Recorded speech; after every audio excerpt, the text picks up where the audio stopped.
Last April, we listened to retired Army General and former DICT Secretary Eliseo Rio explain his reasons for concluding that there was automated cheating in last year's elections. Since then, I think it is fair to say that his allegations, shared with ex-COMELEC Commissioner Gus Lagman and former Finex President Franklin Isaac, have gained some traction. Last week, presidential candidate Ping Lacson added his voice to the chorus of concern. But was there, in fact, automated cheating in the May 2022 elections? To zero in on one of Secretary Rio's main discoveries, the use of a private internet protocol or IP address to transmit precinct election returns. Is that a fact? Is that a crime? Is that proof of election fraud? Good evening. I'm John Nery and you are in the Public Square.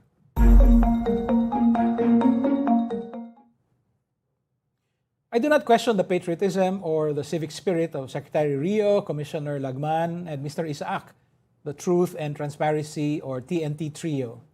They perceived anomalies in the vote and are doing their duty to call attention to them. But I am concerned that the difficulty of the technical aspect of the allegation of automated cheating has become part of the proof of election fraud. Some time ago, I heard a lucid explanation of the whole IP issue from the national chair of the National Citizens Movement for Free Elections, or Namfrel. I invited Namfrel Chair, Mr. Lito Averia, to join us tonight and discuss the issue. I also invited the member of the Namfrel National Council with particular responsibility for information technology, Mr. J.R. Contreras. Thank you, Mr. Averia and Mr. Contreras, Lito and J.R., for joining us in the Public Square. Thank you. Let's start by setting the groundwork. What is Secretary Rio saying about the use of a private IP address? In general, there are two types of IP addresses. One is public and one that's private. The private IP addresses are used within a network. So for example, in your office, you might have a local area network. Before we proceed, I just want to get the allegation first. No? Let's define the allegation as asserted by Secretary Rio. He's saying that a certain proportion of precinct returns he found out were transmitted through the transparency server using a private IP address. Okay. Is that right? Like I was saying, you have a local area network. The devices inside that network use a private IP address. Okay. When you go out to the internet, it's a public internet. Okay. So you get a public address for that. Okay. Now, transmission of the election returns, if you're asking that one, is done through the public network, the internet. Okay. But the source is the a device which has a private IP address. Okay. That's how the simplest way that I can describe it. Is there anything wrong with using the private IP address? Private and public IP usually in the internet space works hand in hand. Okay. The reason for this, we're talking about a specific version of an IP address here. It's the version for IPv4. Okay. IPv4, since it's a finite sets of number yan Okay.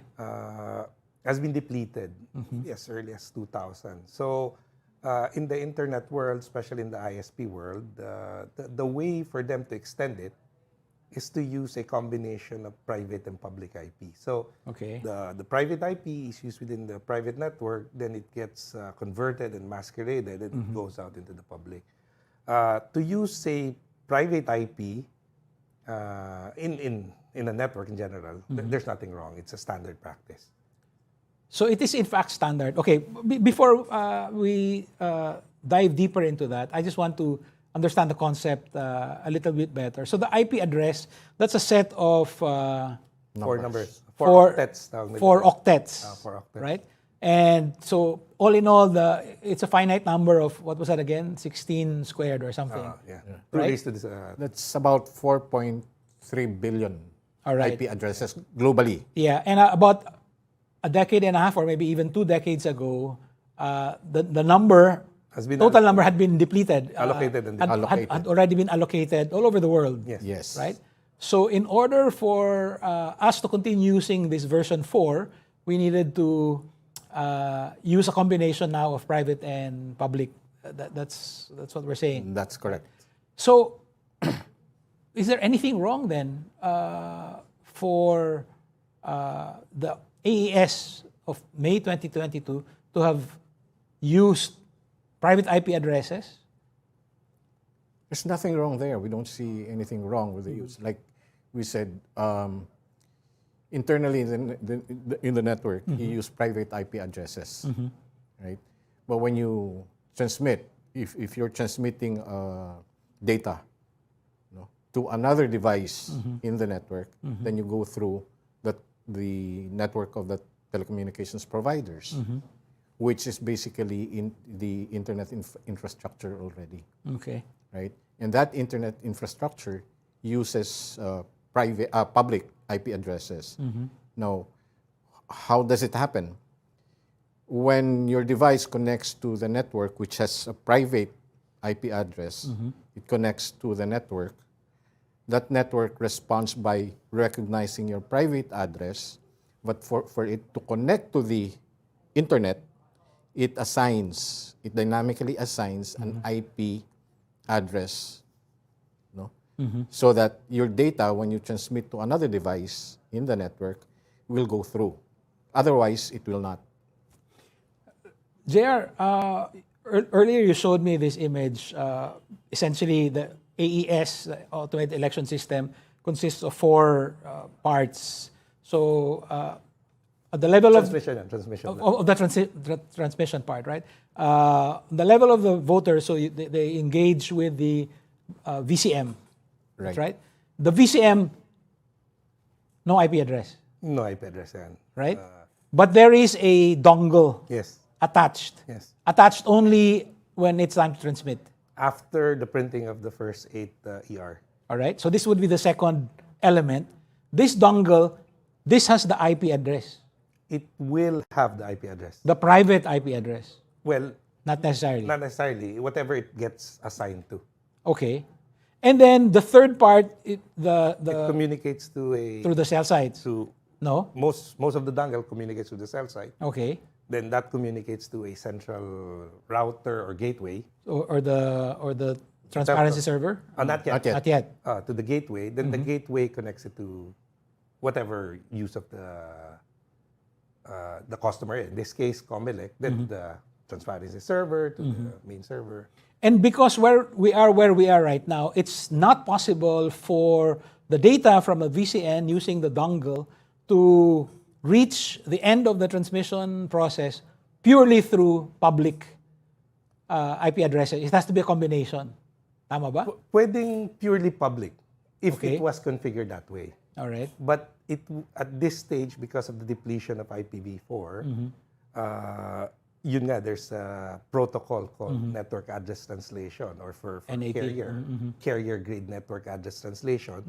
The common practice is to use private network address, translate it into a public network address, then use that.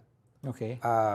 For the case that we're pointing out, the basis of the complaint of Secretary Rio is the log file. Okay. Okay, the log file shows only a single IP address. From our analysis, kulang yun. Okay. First of all, when you do a communication, especially using private and public address, you have to show all the IP address involved. Okay. So there should be a source IP address, the gateway IP address, and the masqueraded IP address. When I say the masqueraded, it's the one that converts it from translated. private To public. Okay. So yun yung isang challenge, you know. So I don't know why it's not present in the log file. It may be present in, kasi reception log yung nakuha nila eh. It may be present in the VCM log. Okay. So maybe they can ask Comelec to give a sample of the VCM log. Is that necessarily proof of fraud? wala pa kami nakikitang problem on the technical side because it's a normal process. Okay. If you look at your mobile phone right now and you check the IP address of your mobile phone, most probably you will get a private IP address. Okay. And yet you can access the internet All right. because those process. Now, if you use tools like, for example, yung mga IP generation tools, it will show you what your public IP is. So what's the masqueraded IP is. Okay. So it's a normal process. Lito, before you jump in, let me just backtrack a bit. I just want to make sure. So it is not possible to have configured the AES to use only public addresses. It's possible, technically. No, but But that will require a whole set of setup. So, because from the setup that we know, they're not using any specialized device. They haven't applied for their own IP address. okay. So, for you to ride on, to be, kasi carrier agnostic, to be agnostic with the carrier, with the telco, the only way to do it is to do it through public-private. Yeah. As a layman, I'm trying to understand, is that a shortcoming of the AES? Hindi That it naman. wasn't Hindi configured naman. that way? Hindi naman. No. Hindi naman. In fact, from a technical point of view, you wouldn't want to do it na Pure public. pure public. Because? First, it will change the infrastructure. Then, ang challenge mo, no, you won't have enough resources to cover the 107,000 VCMs. Ano? So, to get 107,000 IP address ngayon, IPv4 public address, is near to impossible. So, you have to translate somehow. Lito, can you help me understand yung concept again nung IP address, no? Yung parang I'm struck by the fact that it's called an address, no? So the metaphor here is like, it's a map, right? So it Right. allows you to locate something. Right. Can we work with that metaphor? Yeah. Well, if you look at a map, it's a network of streets Okay. and avenues, right, through which cars travel, right? Let's say you're going to your office, from your home. Your home has an address, right? And you go to your office, which also has an address. So similarly, in the internet, if you want two devices to communicate, both of them would have addresses. Okay. Now, you asked earlier then yung configuration ng AES. Because of the limited number of IP addresses, we don't configure a system or a network to have hard-coded IP addresses. No? Because, again, we have to share the IP addresses. Everybody shares the available IP addresses. Okay. What may be fixed is the private IP address, but once it goes into the internet, again, it's dynamically assigned an IP address. Dynamically assigned meaning Meaning whatever IP address is available in a provider's address pool, pool of addresses. it's not a person deciding, oh, this one. No, it's No, it's a automatically system. generated. It's a system. In fact, there's a term for that. Ano? It's called DHCP, Dynamic Host Configuration Protocol. So meaning it's the server or the provider giving you the IP address. Okay. And that's prevalent both public and private IP. So back to the metaphor, no? So you have an address, Right. right? What I understand you saying is that because of the limited number of available IP addresses, what you're actually doing now is converting that particular property into, let's say, a series of apartments. Yep. Now it's now 1A, 1B, 1C. Tama po ba yan? It's a simple, Yeah, it's a Equivalent. simple way of, yeah, okay. Pwede na, malapit na. Malapit na. konti na lang. Ganito yun. So yung building mo gets assigned a dynamic address. Okay. So yun yung first. Tapos within the building, You have tenants. there are tenants, di ba? Okay. But the tenants, yung guard na lang yung bahalang tumanggap Okay. because the building is masquerading for all the tenants. Okay. Then, Masquerading, that's the technical term. ano? Alright. So, the guard will receive all the mails. The guard now has the private address of everyone inside. Okay, all right. Yeah. So, then Okay. distributes it. Then, if someone mails out, then they will use the assigned address. So, yun yung pinaka Siguro So, rough analogy. if I get it, what Secretary Rio is saying is that he's pointing to the guard or pointing to the address of that building and saying, "Oh, lahat dumaan dito." Parang ganun Mas ba? malalim pa. Okay. Mas malalim Kasi pa. yung guard, may public IP address yun. Okay. May public IP address yun. Kasi in the internet, before you get that public IP address, may NAT nga, ano? So, sa loob, it starts off with the private IP, gets converted into the gateway, the guard. So, the gateway, the guard has 2 IP addresses. Okay. Yung private IP niya, which is the gateway address, Okay. then the public, which was assigned by the telco. Okay. Ang challenge dito, hindi nakita nila Secretary Rio yung public IP, yung converted IP address. Both, 2 IP yung nawawala dyan sa logs, ano? Yung source, so yung tenant na private IP, saka yung assigned na public. Yung masqueraded actually, yung masqueraded IP address. Okay. And that happens at the time of transmission. Okay. Once transmission is done, it's completed, pwede nang i-release yung IP address, public IP address that was assigned. Kasi tapos na, ginamit na. Nagamit na. Pero, ako, yung isang challenge kasi, wala sa logs eh. Yes. Yeah. They could have logged it. I mean, That's what you're saying, right? That it's They could have possible logged it. Yes. that there's a record of these private address. Ang nakita lang yung guard. gateway. Yung gateway. Gateway. Oh, and then, wow, ang daming mail nitong Gwardiya lahat nagpadala. parang suspicious. Suspicious Yes. talaga. Yeah. But what you're saying is that it's possible that there's a record, and that's what they're asking for also. Saan galing? Or, Matatrace yun eh.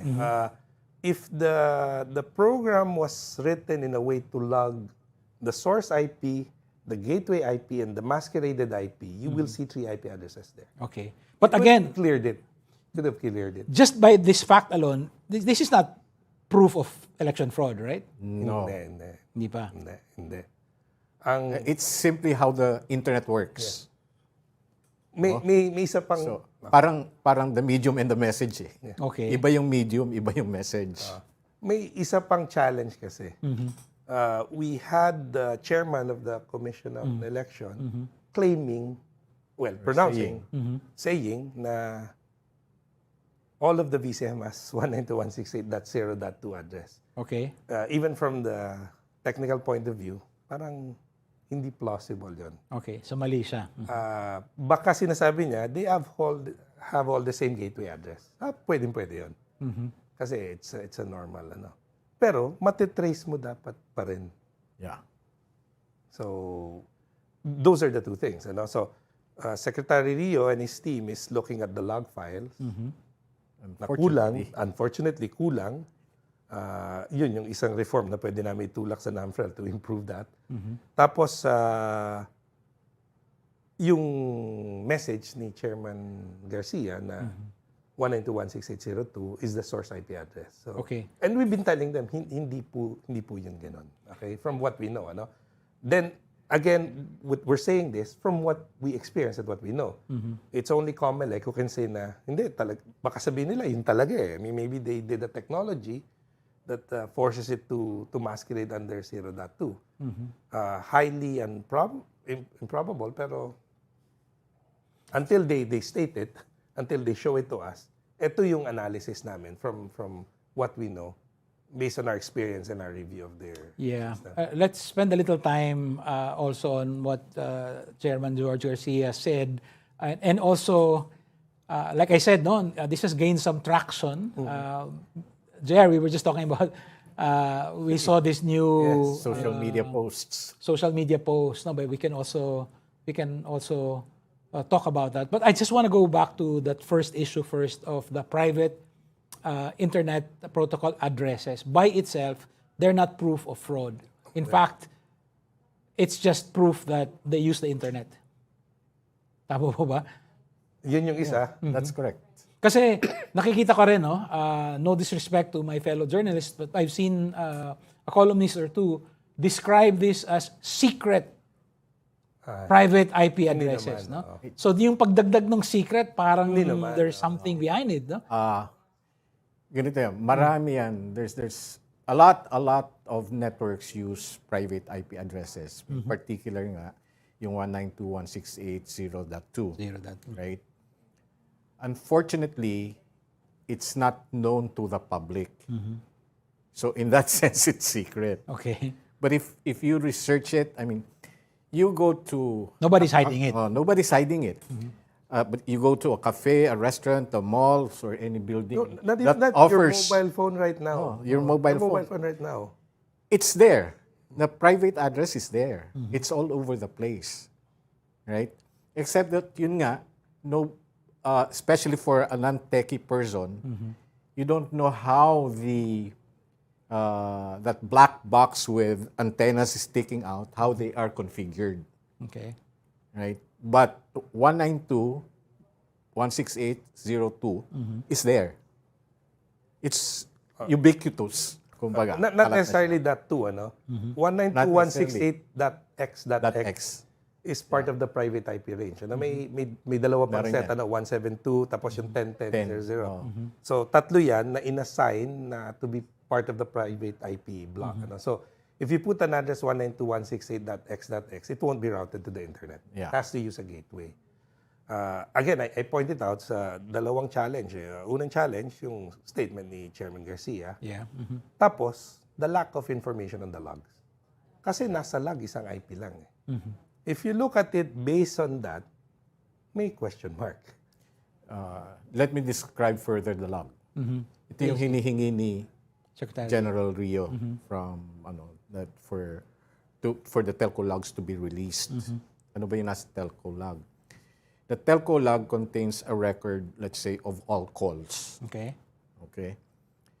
You have a cell phone number calling another number. So you have a source and a destination. Right? And then all the other transmission-related data, like the time of the call, the date of the call, the call duration. Right? That's recorded in what is called the call data record. Yeah. CDR. Noong araw, when you receive a bill, naka-detail yon lahat. I remember. Remember. Nakapal mo. even Billing the statement. cell site, na originating That's right. cell site, nandun. Eh ngayon kasi puro plan, so summary na lang yung binibigay sa atin. But if you look, the olden days statement of accounts, naka-detail lahat yung pati yung text message or yung text paggamit ng How text. many text messages? Yeah. Oh. That's right, yeah. Right? So, ganun yung transmission log. Okay. But the transmission log in this case has a lot more details in it. Yun nga yung sinasabi ni JR na the different IP addresses should have been recorded in the transmission log. Is this a permanent record or can it be erased? Oh, everything can be erased. Everything can be erased. Pero yun nga, clear ko lang, hindi na rin uso kasi yung CDR ngayon. Yeah. Okay, what they have most probably, I don't know their network, but having run an ISP before, most probably they have what you call the AAA record, authentication, accounting, and authorization. Nandun yun. Makikita mo when the connection was initiated, when was it disconnected, what IP address was assigned, what was used, and everything, That would be the minimum or that's a complete... minimum yun. Okay. Minimum yun. Sa AAA logs, the telco might have it. Tagal na nun. Hindi masyado malaki yan. I mean, it's a big record. So they may have kept it. Pero yun nga, on the technical side kasi, ang position namin, the transmission should always be agnostic. Meaning it doesn't care which Doesn't care. telco Carrier. is used. In other countries, for example, in the US, some state, alam mo paano nila pinadadala yung result? Email. Okay. Because it doesn't matter. And kami naman, based on the technical research and based on what we know about the process, mukhang wala dun yung issue. Siguro punta lang ako dun sa closing process ng VCM. Once every voter has cast their vote, a closing process would happen. Once they close the VCM, it will stop it from receiving more ballots. Then it will go into the reporting. The first report that comes out is the first copies of the eight copies ng election return. The election returns are the total na. After the first 8 copies are printed, then kukunin nung EB, the EB will get the USB stick, stick it at the back of the VCM, then proceeds to transmit. So then it will transmit the record. If it's successful, takes out the USB stick, proceeds in printing the next 22 copies.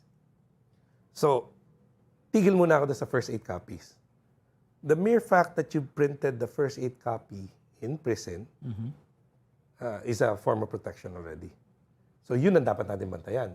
Ito bang nakalagay ditong total, tumugma ba yan sa itatransmit? Yung first 8 copy ba, tumugma dun sa next 22 copy? So, yun yung must check sa akin. Ano? It doesn't matter how I send it. Okay. Kasi kung pagdududahan natin yun, then we'll have to secure everything in a ridiculous way that might not be feasible on the financial side. Ano? So, yun yung basis din namin ng ano. Lito? One of the ways that Namfrel's checking it, we developed an Namfrel app. Yeah. And one of the features is to allow our observers to take a photo of the ERs that is posted at the polling precinct. Okay. No?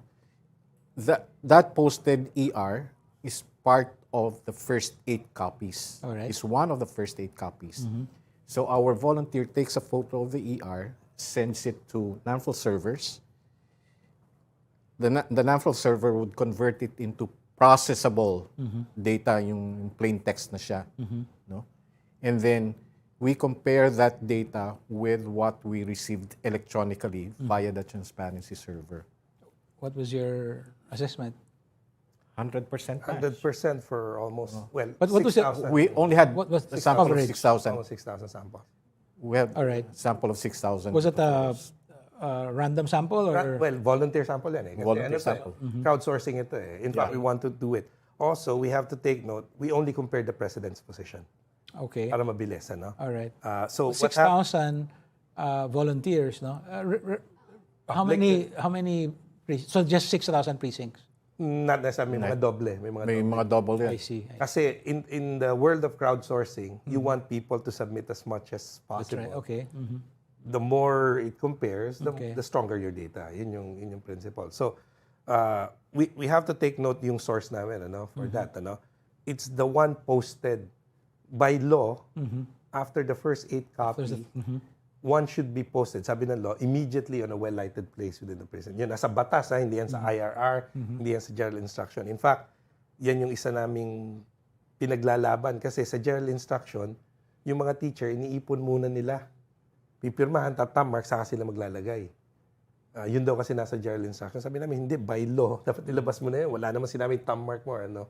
Para alam na kagad yung resulta, walang delay. So, yun yung basis namin nun. That, Where would those be now? Those posted after the first 8 copies? the EB will retrieve it.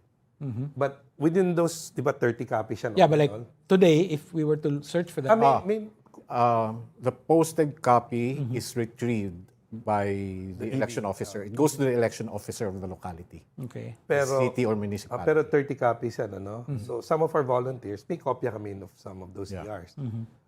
Some other groups, like PPCRV, they were able to retrieve 86,000 out of the 107,000. I'm sorry? 86,000 of the 107,000. So, yun naman yung ginawa nila. That's Yeah. the check that they did. They compared that. So, Yeah. So,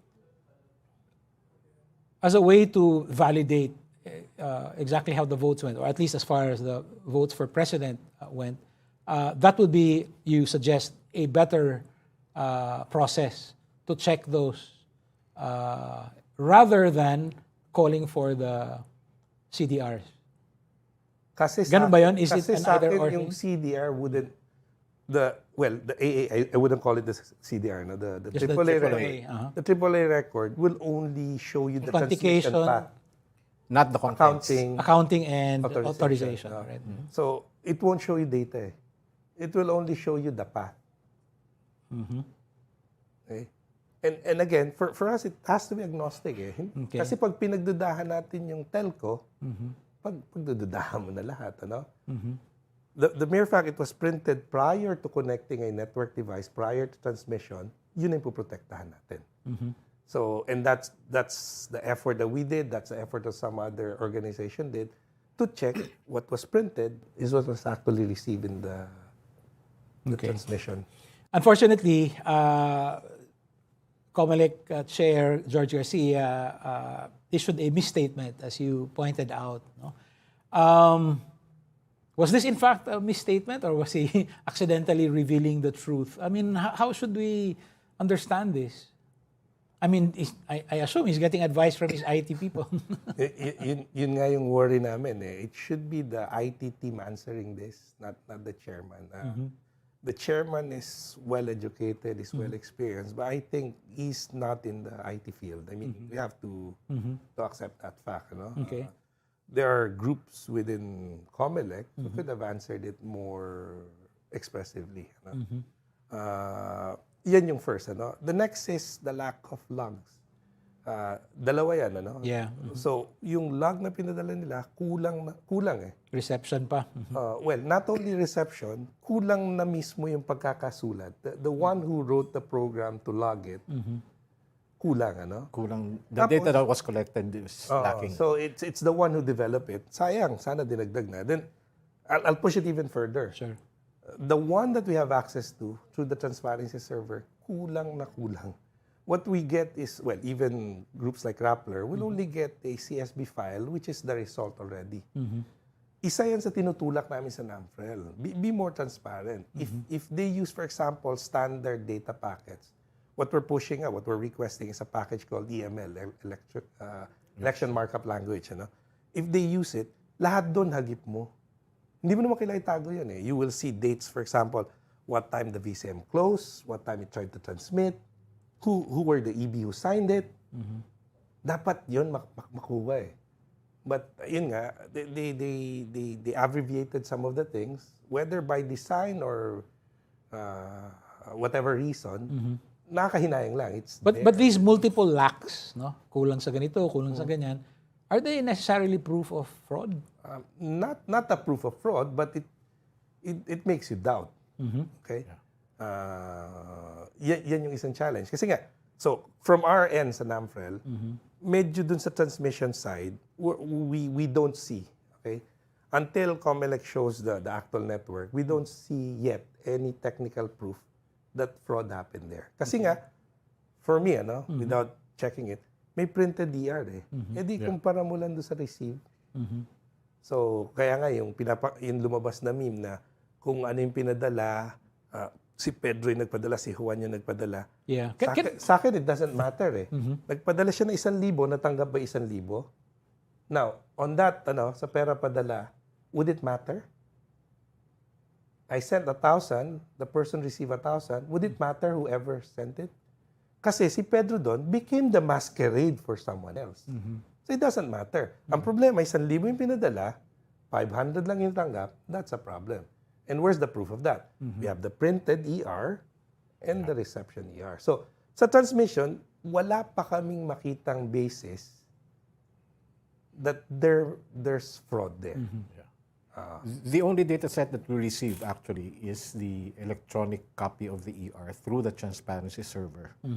No? And what we received actually is processed election returns. The original format that is transmitted from the VCM is, in the last election, is what is called Protocol buffer. Protocol buffer. No? When it gets to the transparency server, it gets processed and converted into plain text. Yun yung tinatawag natin na comma-separated values. CSVs. Which even media and Rappler would receive. We don't receive the proto-buffer format data file. And yun nga, sabi ni JR, we've been pushing for the originally generated data from the VCM. Because by converting it, again, you're creating another point of doubt. Was there manipulation during the conversion process? We don't know. And we've seen problems in the conversion before. Alala niyo yung ENY issue, di ba? Because of the conversion of the ENY. In 2016. Two elections, 3 elections ago, nagka-problema. So, kami, if they don't want to convert to an EML format, they can keep it in protocol buffer format, protobuf. Kasi bigay na. Bigay na sa lahat. As is. As is. Kasi marami doon makikitang data. Then you can see log files, the forensics and everything. Mawawala halalos yung duda. So yun yung from this transmission issue, yun yung, well, from the technical point of view, yung statement ni Chairman Garcia, the lack of logs, caused this confusion. So, challenging. Even for us. So how should we resolve this? From the technical point of view, What if the logs no longer exist? sa tingin ko nandun ilabas lang. I mean, just show the logs, for this transmission, kami rin kasi sa Namfrel, we still have an issue. I mean, we're not happy, So, remember, yung transmission yung pinag-uusapan. Kami, we step back one step earlier. Yung VCM, tama ba yung pagbilang niya? Yeah. Okay? Remember, one of the issue that's part of our report is that we were never shown, the public was never shown, and it's part of the law and part of the process, that you should do a final build.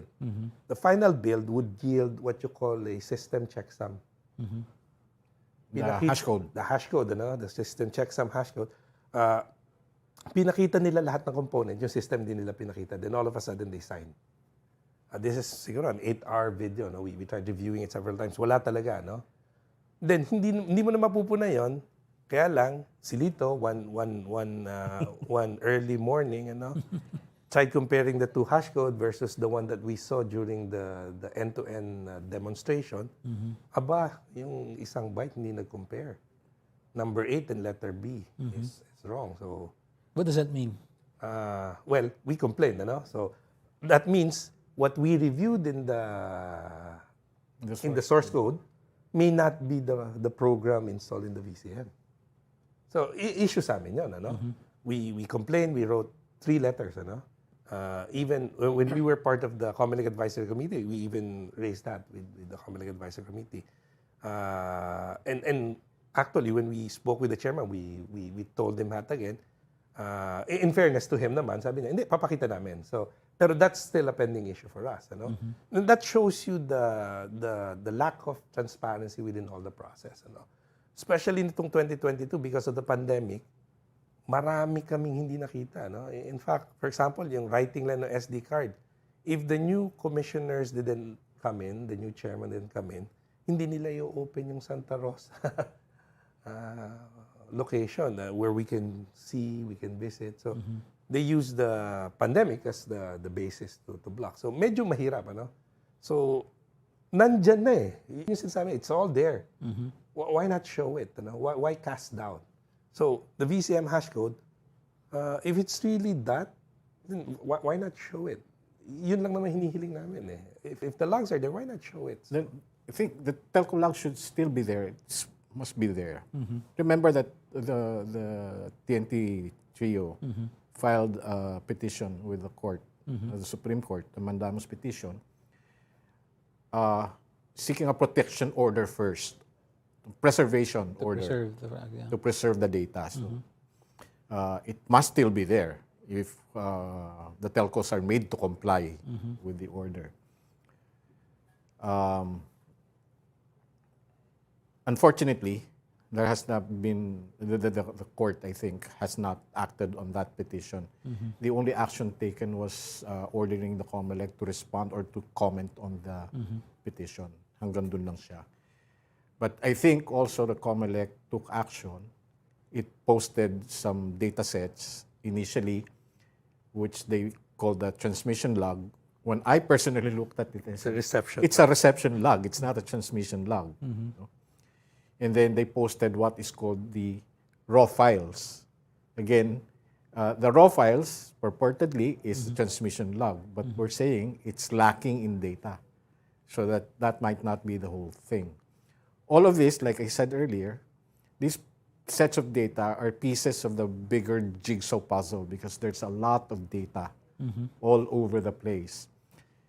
Now, this telco logs, for example, is imbued with public interest. No?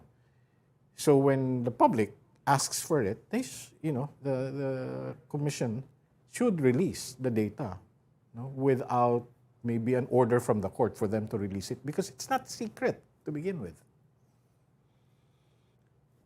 Masalimuot. Yes. Kami, ang paniwala namin, the technicality shouldn't be a factor eh. Unfortunately, it is. Yun nga eh. Yes. The problem is, nagkakaroon na ngayon ng trust issue, whoever's running it. Remember, it's practically the same system that we've been running since 2010. Yeah, that's right. So, for example, if you're on the losing party, it may be the same system that made you win or lose. So, yun yung challenge. Eh. So, there would be questions, and we believe that, even in Namfrel, our position is private voting, public counting. One of the things that we're pushing is you count on the present level. Whether it's manual, whether it's computer-aided, whether it's barcode, that's what we've been pushing. Kasi you preserve the data source. Once you preserve the data source, present 100, you take pictures of that, everyone has copy, there's no amount of manipulation that you can do to change it on the central server. Kasi you have you have the sources. So that's what we're pushing. And the challenge is, yun nga, because of the technicality, very few people would understand the whole process. Even for us in Namfrel, we have a whole team dedicated on the technical side. We even question ourselves, do you have that portion? Do they do this? They're a bit restrictive on the source code review. There's a lot of areas to improve, to improve the transparency. I've always thought, borrowing from E.F. Schumacher, that essentially there are two kinds of questions, the convergent question and the divergent question. So a convergent question is, once you figure out something like 1 + 1 = 2, the answer stays the same. I mean, it converges on that point. So what is the fastest way to restaurant X? You can determine that based on your location. But a divergent question would be, it depends. What is the best dish in restaurant X, right? People would have a difference of opinion. I've always thought that on the technical side, the questions eventually become convergent, right? But right now, Secretary Rio, for instance, and then those who have written about his allegations have pointed to, some IT people saying this and that, where is the consensus of the IT community? Is there such a thing as an IT community consensus as far as the May 22 elections are concerned? I don't know which is the IT community. Within our small group, we feel that the logs lacking. That's number one. Then some of the statement coming out of COMELEC is incorrect. Okay. Or if not incorrect, incomplete. What's the consensus on Secretary Rio's allegations? Medyo it lacks technical backing to prove it. Kasi nga, it's so easy to disprove. Yeah. If one thing that they could have done is ask for a BCM log. Wag na yung 107,000. Just to sample. 1 for every 1,000. 107 BCM logs. Check the BCM logs. Or from the 20,000 that they mentioned, the 20,000 to 20,300 BCM that they mentioned that transmitted, pick one. Search for the printed ER. Maybe they can ask those who've collected the ER.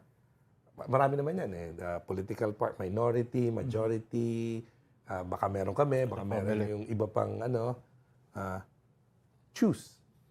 Mag-random sample siya. Tignan natin yung resulta doon sa ER. Tignan natin ano yung nasa records database. That will end the issue on the transmission. So, the other source might be the random manual audit. Remember that the random manual audit, the way it's conducted, it's actually manual counting of the votes, based on the ballots. And then the resulting count will be compared with the VCM count. Okay? And the RMA came out with 99.9496 accuracy rate. No? So what they can do is out of the 20,300 VCMs that they claim to be questionable, or if they have copies of the ERs, try to look for a matching ER. Or the ERs kasi are identified by the clustered precinct numbers. So you can look at the clustered precinct numbers, use that to search for the printed copy. So, yun, paghambing mo yun, you try to match it and see if they really do match. If not, then there's a big question mark. For me, the most concerning allegation or discovery of Secretary Rio is the one, is his discovery that something like 20 million votes were transmitted within the first hour, and before, and he said if he were to do a time and motion study, it would have been impossible. And I think the whole thing, this whole IP, private IP address discovery is supposed to augment that that finding of his. What would be an alternative explanation? Well, that first, it's not the individual votes that's transmitted. The 20 million votes within 1 hour are the individual votes in vote count. So the 20 million vote counts are from like 39,000 VCMs or polling precincts. Okay. And that would be like 39,000 transmissions of ERs, right? I computed it, and it comes out that the rate is like 12 point something ERs, 12.38 ERs per second. Okay. The size of the electronically transmitted ER is only about 10 KB, 10 kilobytes. And that would be equivalent to like 10 pages of text. Okay. Wala pa. Wala pa. That's the estimate, right? So, the 12 ERs per second, it's possible to transmit that. It's a small payload. No? So what you're saying is that the 39,000 election returns transmitted within the first hour is possible. Okay, let me go back to the last 3 elections. If you compare the rate of the transmission of the last 3 elections, it would average out. I see. Hindi no? In fact, remember this election in 2022 is the first time that we used 4G. Usually 3G lang ginagamit natin, thanks to Secretary Rio and his push for the third telco, tatlo na yung naging SIM card na ginagamit ng EB on the present level. It improved the transmission, But we even checked, kung if you compare it, barring some of the issues, kasi di ba nagkaroon tayo ng 7-hour glitch and everything, barring that issue, if you compare the 2022 with 2019, mas mabilis yung 2019. Except that the race was tight, So, iba yun, But even on the technical side, napakadaling ipaliwanag nun. For me, the least compelling of his arguments is his argument about surveys. I asked him here, and I said, "How do you take account of the surveys?" No, and he said, "Well, he did have a very convincing answer to the surveys, but we're all familiar with the surveys, and I've also I had a chance to take a look at opposition conducted surveys, essentially showing the same result. No." How would that factor in? Does that mean that election fraud, if it was committed, was done in such a way as to mirror the ongoing survey results? Ganun ba yun? I'm trying to wrap my head around that. I mean, it's hard, even for us. On our side, kasi when we audit, for example, the election system, we don't even look at the results. You try to protect all paths, all checks, instead of looking at the results. And incidentally, that the data yielded was the results. So yun yung challenge din sa amin. I mean, if you're going to use, for example, the political side na may survey, maraming kakaiba eh. So for example, one of the first election in which the vice president has more votes than the president. Itong election natin. In the last two but in fact- presidential election that was AES, 2010, the amount of people who didn't vote for the vice president position was almost 2 million, 2016, the amount of people who didn't vote for the vice presidential position grew even further. Then pagdating ng 2022, you have very low non-votes on the vice president position. In fact, the vote of the vice president is higher than the president. So, from a political survey point of view, bakit? Hindi namin masagot. From a technical point of view, hindi rin namin maintindihan. Bakit? Imagine the 2010 and 2016 election, highly contested on vice presidential position. And yet you have 2 million to 3 million people not voting based on the record. Well, politically, it might be a reversion to the mean, kasi Gloria had more votes than Erap in 1998 when she won as vice president. Noli de Castro had more votes than... Pero hindi yan AES. Hindi, exactly. Hindi AES, that's right. So from our record, ongoing computerization, 2010, yun yung nakita namin. So it's the first time within AES. But what does that mean? What are the implications? On the technical side, isa sa nakikita namin, maybe design of the ballot, maybe the way they put the numbering. Kasi isa rin ako na question namin. Baka pwedeng tuloy-tuloy lang yung numbering. So, kasi one of the challenge, for example, even in the mock election, pag tinignan mo kung sino yung nanalo, yung madaling makita eh. Yeah.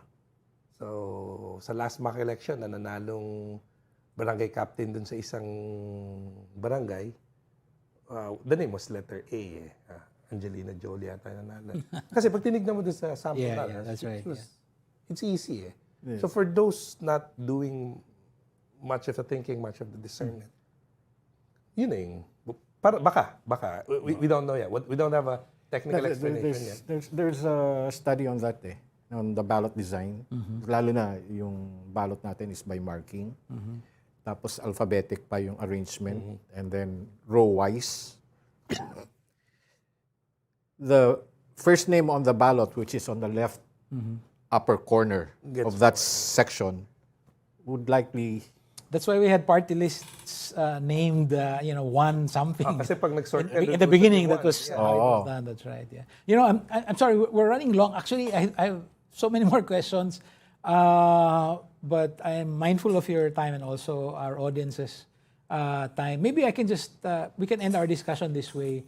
Is it possible and is it desirable on the part of the, let's say, IT community to convene a high-level roundtable to talk about these allegations and maybe define some of the parameters? I'm still at that. I'm in the framework of IT. They should settle on convergent questions. No, kasi parang it's I don't know if this is an apt analogy, but baka you would have some doctors, prescribing ivermectin, but the consensus of the larger medical communities, no, that's not the way to treat the COVID, right? I don't know if that's the right analogy but I am looking as a layman for a more definitive intervention from the IT community. Yeah, it's like writing a scientific paper out of a research, for example. Before you publish that scientific paper, you get your peers to review it. So, peer review might be one of the options. No? So, IT naman yung pinag-uusapan. Ito yung paper ni General Rio. Okay, maybe we can ask the IT community to There's been actual some talks within a small group smaller group na sabihin, gawin natin. We just don't want to antagonize both both parties. Siyempre, once the IT group, for example, converges on an answer, may tatamaan. Yeah. may tatamaan. So we're just trying to be careful on that. But yes, we've been trying to organize a group to answer the technicalities of it. May challenge lang konti kasi syempre we're still asking information from COMELEC. Kasi most of, even our case, most of the things that we know are assumptions. Unless they disclose it, then it becomes a fact. Yeah. Yeah, and actually, yung peer review, it happened. No? Remember the 60-30-10 pattern? Paper Oh, that on yeah, that? that That was peer reviewed. That's right. But Secretary is not talking about that. No, that's a different issue altogether. At any rate, wow. Thank you very much. Thank you, Namfrel Chair Lito Averia and Namfrel National Council Member J.R. Contreras. This has been a most instructive conversation. And thank you for all that you do to help defend the public square. Many thanks. It's a pleasure. That's it for us tonight. As always, the next step for engaged citizens is to take a more active part in rebuilding our democracy. See you in the public square. This is John Nery. Thank you and good night.